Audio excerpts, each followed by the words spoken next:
The year, 1974. The place, New York City, New York. The visionary, Robert Samuels.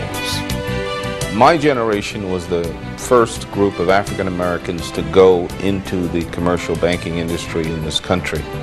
And that goes back to the early 60s. So we were the door openers, if you will, of African Americans into the professional ranks of the banking industry.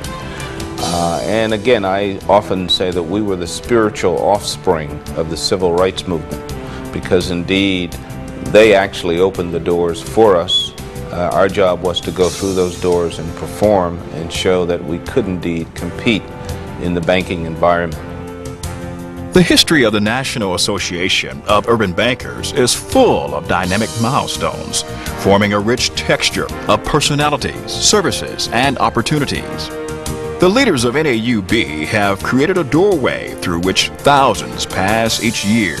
They provided the structure and framework we'll need to walk boldly into the future.